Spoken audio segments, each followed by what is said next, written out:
Eh bien, bonjour, aujourd'hui essai routier d'une Corvette Stingray année 71. Moteur 350 cubic inch, V8 bien sûr, et transmission automatique.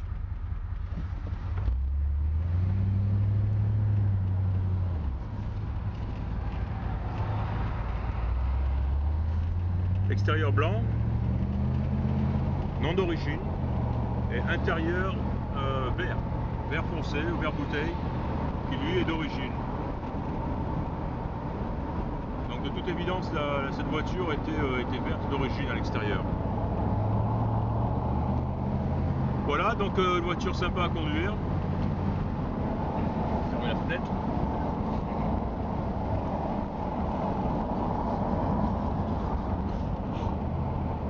Hop, pas évident de lâcher le volant. Voilà.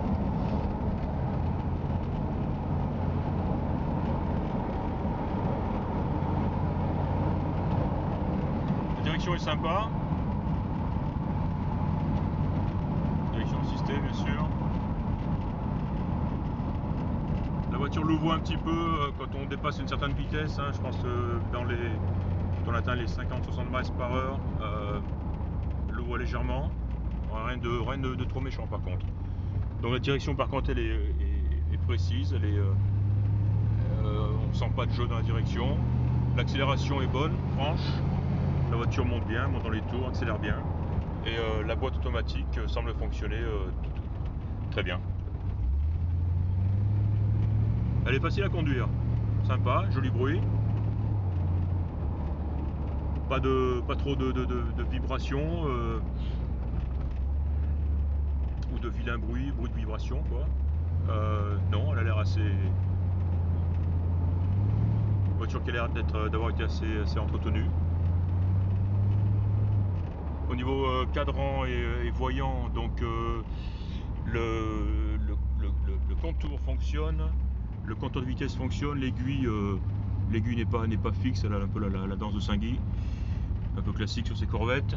Au niveau des petits cadrans ici, je vais m'arrêter au stop ici, donc la jauge d'essence fonctionne, la température d'eau fonctionne, la montre ne fonctionne pas, la pression d'huile ne fonctionne pas, et l'ampèremètre fonctionne.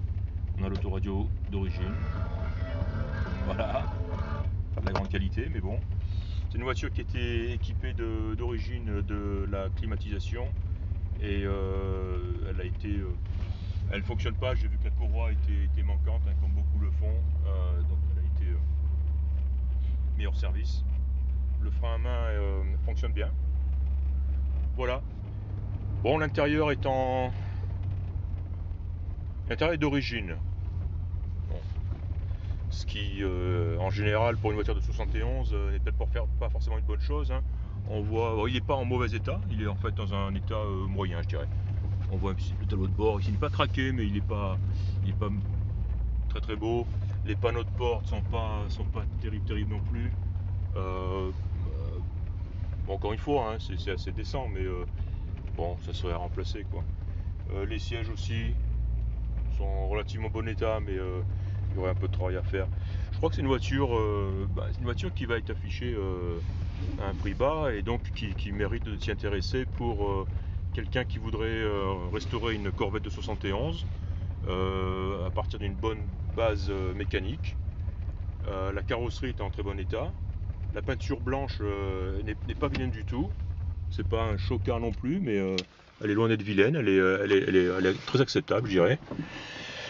Voilà, ouais, peut-être un intérieur, un kit intérieur complet, et puis ouais, et encore c'est une question de goût, mais bon, je partirais plus sur une couleur plus neutre, avec une couleur blanche, un intérieur beige par exemple, ou voire même noir, plus classique. Voilà, donc pas une mauvaise Corvette. C'est une 71, on n'a pas oublié, donc bien sûr, elle est très jolie extérieur, elle présente bien. On va faire un petit tour, compléter les photos. Voilà, donc un joli blanc. Donc les caractéristiques de la Stingray 71, les souris sur le côté. Celle-ci a ça sur le capot, qui est simplement pour le look, puisque c'est fermé. C'est juste le look, mais bon, c'est assez joli, ça va bien avec la voiture. Les pneus sont en très bon état. Très joli pare-choc à l'avant, très bon état. insignes, les emblèmes. Les feux montent et descendent sans problème, c'est testé, ainsi que les essuie-glaces, j'ai testé aussi. La trappe s'ouvre correctement pour faire sortir, pour dégager les essuie-glaces, et se referme quand on éteint les essuie-glaces. Voilà. Firestone à l'arrière, la vitre arrière qui se démonte bien sûr, ainsi que les T-tops. Les pare-chocs à l'arrière sont d'origine, donc ils sont pas aussi beaux que ceux de devant. Ils sont un peu patinés, quoi. Hein, c'est pas vilain, ils sont pas abîmés en tout cas. Donc toutes les LED sont là présentes, les feux sont là aussi, ils sont pas cassés. Voilà, donc c'est une 71 qui présente bien et qui se conduit bien, qui va pas être très cher, et donc comme je le disais tout à l'heure, qui serait certainement un très bon candidat pour une très bonne candidate pour une restauration et se faire une très très jolie Corvette de 71, une belle Stingray de 71. Voilà, mon avis, c'est tout. Voilà.